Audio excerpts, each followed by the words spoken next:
Greetings, fellow Whovians, and welcome to Timey Wimey Review, where today, in tribute to the recent passing of the legendary actor that was David Warner, I thought I'd check out the 11th Doctor episode Cold War, originally broadcast on BBC One in April 2013. Just in case you don't know the plot, the Doctor and Clara arrive on a Soviet-Russian submarine located in the North Pole in 1983. Also on board the sub is an old acquaintance of the Doctor, an ice warrior. As I said earlier in this video, this review is in tribute to the late actor David Warner, who sadly passed away at the time recording earlier this week. It's always sad when someone passes away, but we have definitely lost an absolute legendary actor. It's been in some very memorable roles over the years, including performances in Tron, Titanic, Star Trek 5 and 6. He played a fantastic evil Cardassian in Star Trek The Next Generation's two-parter Chain of Command, torturing poor Captain Picard with the How Many Lights Do You See? If you've not seen that before, do check it out. Also lending his voice talents to Big Finish Audios as the Unbound Doctor. Sadly, I haven't listened to those adventures. Can't wait to sink my teeth into those because they sound amazing. And there was a post actually from, I think, a recent Comic-Con with Christopher Eccleston, mentioning that he was working with David Warner, I think fairly recently, and just saying, he was probably one of the greatest actors never to have played the Doctor on screen. And he was considered quite a few times to play the role as a Doctor and other various characters from the classic era of Doctor Who. But for whatever reason, never came to be. Mainly recognisable as playing bad guys, I would have to say. But there is something refreshing with David being the Professor Grisenko in Cold War in this episode, because he's quite just a fun-loving, quirky character. A Russian that's liking American pop music, wondering what is, I love the scene between him and Clara, where he wants to know the future. She's thinking, I can't tell you like big historical events, and he's just more bothered about whether Ultravox breaks up the band. So that was a really sort of charming moment, and I was very fortunate enough to have met David Warner at a Comic-Con a good few years ago now, and yeah, just such a charming person. And like I said earlier, he's going to be sorely missed. This episode included even more great guest stars, especially from the world of Game of Thrones. Nice little connection there with Matt Smith being in House of Dragon later this year.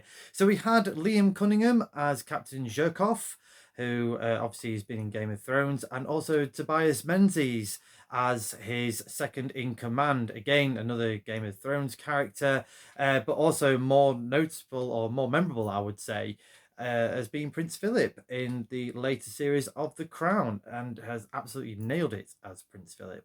But let's talk about the Ice Warrior in this episode. So this is the first appearance of the Ice Warriors in the modern era of Doctor Who, briefly mentioned, which I'll get to a little bit later in this review. But on screen, this is the first time we've seen an Ice Warrior since the Monster of Peladon back in 1974. So between that story and this episode, it's been nearly 39 years. So this Ice Warrior is Skaldak, or Grand Marshal Skaldak, voiced by Nicholas Briggs. And yeah, the look and design of the Ice Warrior looks really good. A bit of an updated Ice Warrior in terms of it coming out of its suit, which was quite surprising to see in this episode. I remember watching it from the very first time watching this back nearly 10 years ago, can you believe? And yeah, I was quite surprised, like, oh, I didn't even know they did that. I sort of remember watching a few episodes with including the Ice Warriors, but not really know much about them in sort of full-on fandom like you would say the Daleks or the Cybermen. But yeah, I thought the Ice Warrior was used really well in this episode.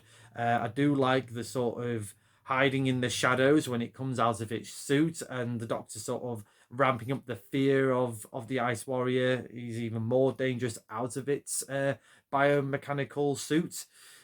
Which worked really well for this episode. The CGI part of it, I don't know. It's a bit, hit and miss. I can't rag on it too much because it's TV CGI budget, which is just, it's going to start to get dated as the years go on or the decades go on. I appreciate it. I think I would have just liked it as the sort of reveal towards the end where it lifts its helmet up if there was going to do something like that. I preferred it more when the Ice Warrior, out of its suit, was skulking around in its in the shadows. I thought that was a lot more of a better way of presenting the Ice Warrior in that form. But in its suit itself, I thought it looked quite dominant, quite posing, especially with the stomping sound effects added into it as well. I would like to see the Ice Warriors return one day into modern Doctor Who. I think they're really interesting characters or interesting aliens, like they used in the classic era of Doctor Who. They were first sort of like bad guys, but then they sort of like, there's a bit more of a grey area in terms of good and bad, which is always more interesting alien dynamics for me. But I also like that they kind of hammered home in the modern era of Doctor Who that the kind of I'm not sure in sort of where in the sort of timeline of things, but the Ice Warriors are very much a doomed race.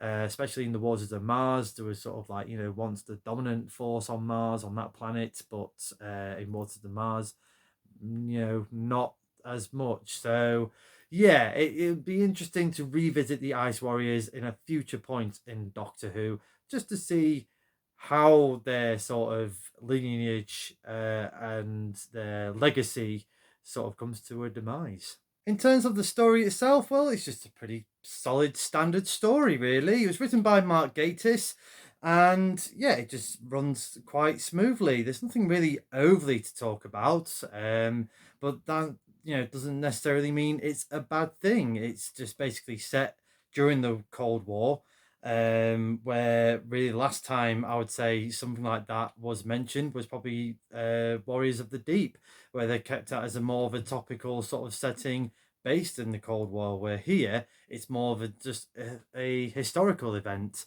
But mainly, it's just basically aliens running around in a submarine and sort of dealing with that immediate threat. So I'm going to give Cold War a TARDIS rating of 6 out of 10. It's just a solid story with solid performances from all actors and actresses involved. Matt Smith being Matt Smith as always, has some great one-liners and put-downs and interactions with all the other characters, like the Ice Warrior and the second-in-command lieutenant. They usually get the main sort of Doctor put-downs in this episode. But yeah, all the side characters, all the guest stars, they're just brilliant. Jenna Coleman as well, having some great moments here.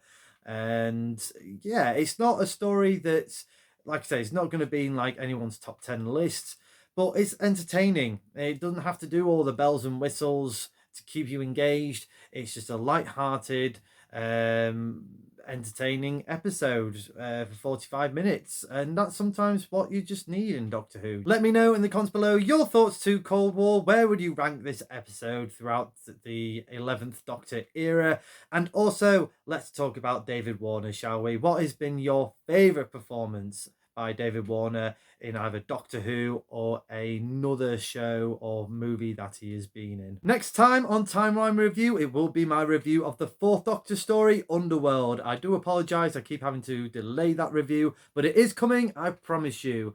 Until then, thank you very much for watching. I do hope you've enjoyed this review. Please like the video, share the video, subscribe to the channel, hit the cloister bell for more notifications, and do say hello on my Twitter page at ReviewTimey, and do check out my other videos on the Timey Wimey Review YouTube channel. But as the good doctor once said, I'm always serious with days off.